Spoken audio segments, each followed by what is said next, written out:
If you can't find the funny in life, life will bury you in frustration, stress, self-judgment. It all just starts stacking up. But when you can find the funny, things get lighter, mistakes turn into stories, even conflict can turn into connection. This is rule number 14 of my rules for life, and it saved me more times than I can count. So, a little backstory. When I was a teenager, doing sports was everything to me. Not just a hobby, it was a huge part of my identity, my freedom, my outlet, my happy place. Then I broke part of my back. I spent almost a year in rehab, worked hard, and finally got into sports again. And guess what?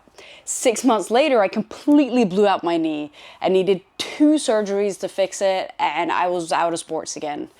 Seriously, it would have been so easy to just give up and to feel like life was out to get me. And honestly, I did for a minute, but not for long. I remember sitting on the handball court floor, holding my knee, waiting for someone to drive me to the emergency room. And someone with a worried voice said, "You look really pale, Nikita." And through the pain, I smiled and said, "Yeah, I haven't been in the sun for a while."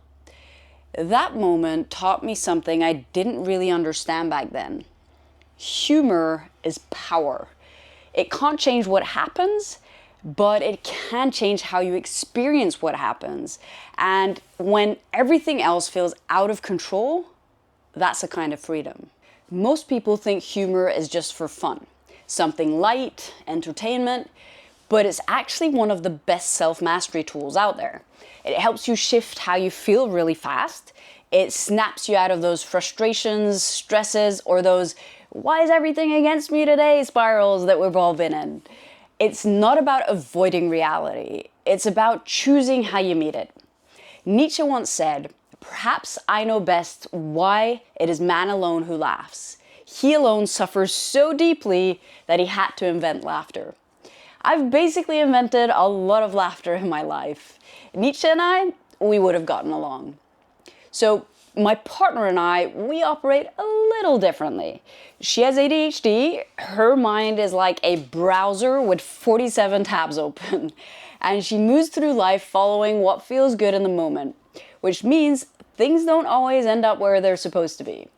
I, on the other hand, I love minimalism and knowing where things are. I want things tidy and organized at home because when my environment is messy, my brain feels really messy and it gets harder for me to get things done. So one day I walk into the kitchen, open my box of strawberries, and inside, a pair of socks. True story. Now, the old me might have gotten frustrated, thought, seriously? Is it really that hard to put things where they belong? Socks and strawberries together make no sense. But instead of getting irritated, I took a photo of it, sent it to her, and said, "How did you know I wanted socks with my strawberries today?" Sending it made me laugh, and receiving it made her laugh. And just like that, the frustration was gone. In that moment, I chose connection instead of annoyance. That's the power of finding the funny.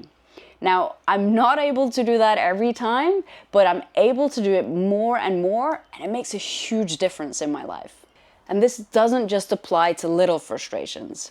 When my grandmother was in her final days at the hospital, I stayed with her. She wasn't fully conscious, but I wanted to be there in case she could still feel that someone was with her. And it also just comforted my mom to know that she wasn't alone. But by day 3, I really needed a shower. So I grabbed my stuff and used the little bathroom in her hospital room. I got in, closed my eyes, and enjoyed the warm water.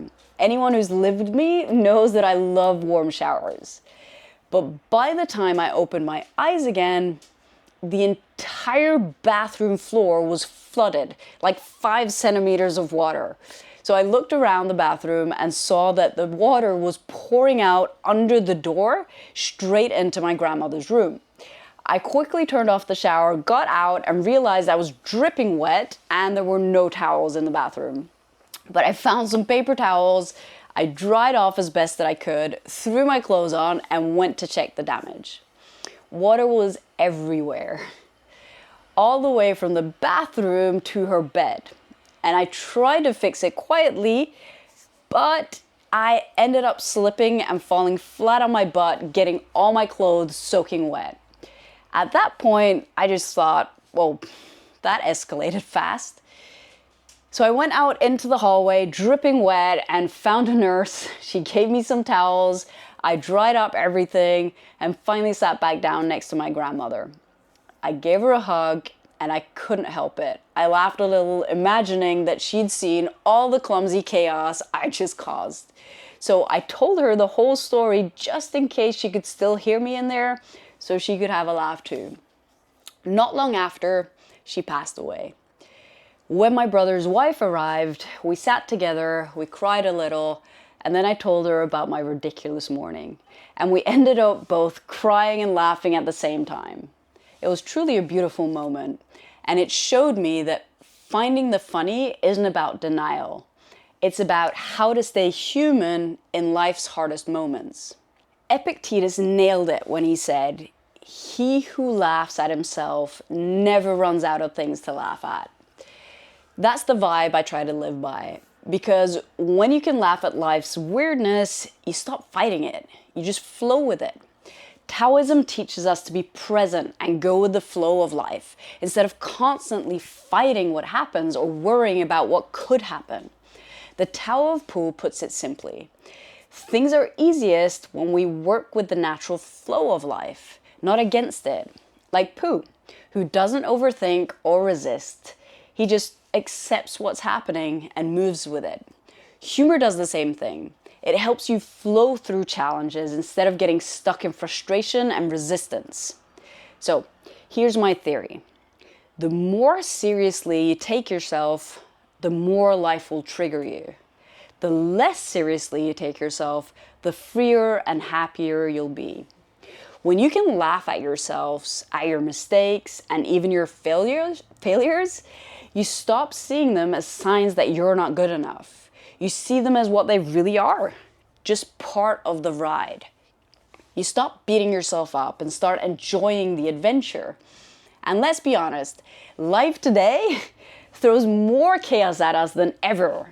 If you don't have the tools to shift your state fast, you'll drown in stress, anxiety, and frustration. Humor isn't a luxury, it's essential. If you fully embrace this rule, life gets lighter, you feel better, you have more energy, you flow through setbacks instead of getting stuck in them, and little things stop bothering you as much. Your relationships get better because you're bringing laughter into them instead of frustration. And most importantly, you stop fighting life and start enjoying it. So next time life throws you something ridiculous, pause and ask yourself, what's funny about this? If you can find the funny, you've already won. Now, drop your funniest recent frustration in the comments. I really want to hear them. Let's inspire each other to find the funny in life.